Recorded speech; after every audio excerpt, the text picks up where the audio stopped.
Hello guys! For today's video ay eto na naman tayo, tag-ulan na naman, bagyuhan na naman at same problem pa rin talaga ang kakaharapin namin dito sa aming lugar, dito sa aming basketball court dahil nai-stack talaga dito ang tubig talaga at naglulumot na siya, nagiging kulay green na nga dahil nga nabara na ang daluyan ng tubig na nakikita nyo dito. Ayan, sobrang problema talaga namin to dahil nga hindi na dumadalo yung tubig ulan ay talagang nagbara na siya siguro sa dami ng putik at basura. Mula sa dinadaanan na to, nandyan yung pinakamalaking tubo na kung saan nakakonect sa basketball court hanggang sa may papuntang tabing dagat.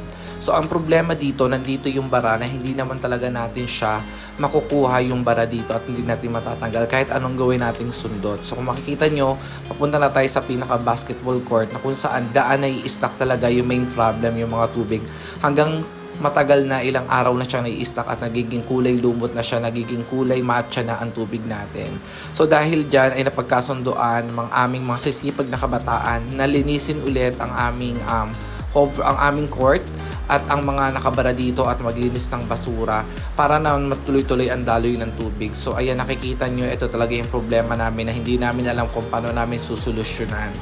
Alam kong malaking bahagi ang mga taong nakatara dito para masolusyonan ng problemang ito dahil kailangan talaga magtulong-tulong para malinis to.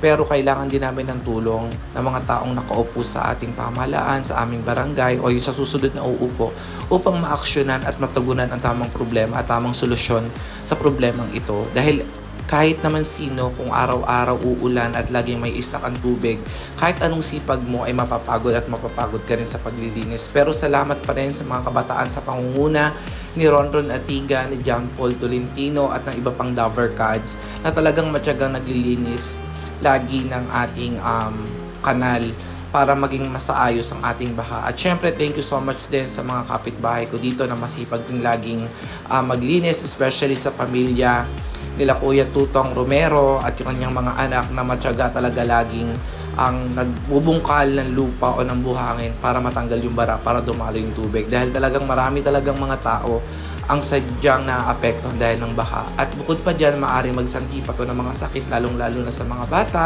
Kasi sobrang dumi na rin ng tubig. Tapos wala naman tayong choice. Yun yung dadaanan natin, lulusong tayo sa tubig. So, very delikado rin talaga to sa mga residente ng Umboy.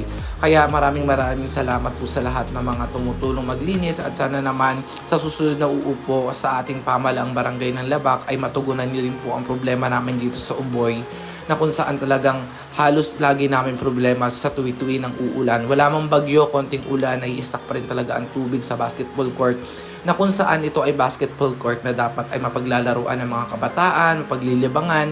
Pero dahil nga sa problema sa kanal, nai-stack ang tubig ay talagang nagiging parang swimming pool na ang ating basketball court na imbis makakapaglaro yung mga bata ay hindi na lang, kundi ay talagang nai-stack talaga yung tubig at wala silang option. Kahit linisin nila araw-araw kung lagi namang uulan tulad ngayong tag-ulan, wala talagang choice. Unlike pagka talagang nasolusyonan yung barado sa pinakakanal, ay talagang tuloy-tuloy sana dapat ang daloy ng tubig. Pero salamat pa rin sa inyong lahat dahil patuloy kayong tumutulong para masolusyonan mga ganitong problema at sana naman ngayon ay matugunan nyo to dahil marami na rin ang nangako nung tumakbo sila na kapag daw sila ay nakaupo ay ayusin nila ang problema, pero nakaupo na sila at mag-e-election na pare ulit pero wala namang natugunan na problema. Ang problema is still na problema pa rin dito sa aming lugar. So sana naman po sa susunod ay matugunan nyo at matulungan nyo po kami dito. At syempre, thank you so much pa rin sa mga kabataan na walang sawang tumutulong at nagtsatsagang malinis ang kanal, matanggal ang bara para magtutuloy-tuloy ang daloy ng tubig na baha na kung saan nagiging problema talaga ng mga residente dito sa aming lugar. At sana naman ay huwag kayong magsasawa sa inyong kasipagan. Char! At sana naman po, pakiusap ko lang sa mga kapitbahay, sa mga residente kapag ka po humingi sa inyo ng pangmerienda yung mga kabataan o kung sino man po naglilinis ng ating kanal, ay sana naman po ay magbigay kayo at sana naman po ay huwag na kayo magsalita ng kung ano-ano dahil mahirap din naman talaga yung kanilang ginagawa kung lagi araw-araw ganito yung eksena mangyayari. At syempre dahil nga sobrang lamig, kailangan pameriendahin at pakapihin muna natin ang ating mga kabataan. So nagpakape tayo sa kanila. At gusto ko rin magpasalamat kay Breadman, kay Litoy na nagbigay ng 1.5 na soft drinks, kay Cedric na nagbigay din ng pang soft drinks para sa mga kabataan. Alam nyo guys, hindi biro yung ganitong eksena dahil kahit anong sipag mo, mapapagod ka kapag paulit-ulit lang siyang nangyayari. Tulad nito, kapag talagang laging barado sa mga basura, sa mga putik, hindi na dumadalo yung tubig, ay talagang nakakasawa talaga. Imbis na makakapaglaro yung mga kabataan ng basketball, pero hindi na lang din dahil nga ito yung nagiging problema. Pero at least, nakikita pa rin natin kahit papaano yung unity, yung tulong-tulong para malinis at kahit papaano ay mabawasan natin yung problema dito sa ating lugar. Nakita nyo naman kapag nagtutulong-tulong tayo ay kaya naman solusyonan ang problema pansamantala, pero talagang kailangan ng pinaka-the best na solusyon dito ay talagang maayos yung daluyan ng tubig na nakabara para maging permanent na talaga yung solusyon sa problema. Kasi ito yung ginagawa nila ay talagang remedyo lang to, lilinisin, tapos tatanggalin yung nakabara, pero hindi naman siya talaga totally natanggal dahil talagang sobrang layo nung barado dito na kailangan talaga nilang ayusin at linisin mabuti. So sana po lahat ay makiisa at makisama sa aming programa para naman kahit papaano ay tulong-tulong tayong lahat.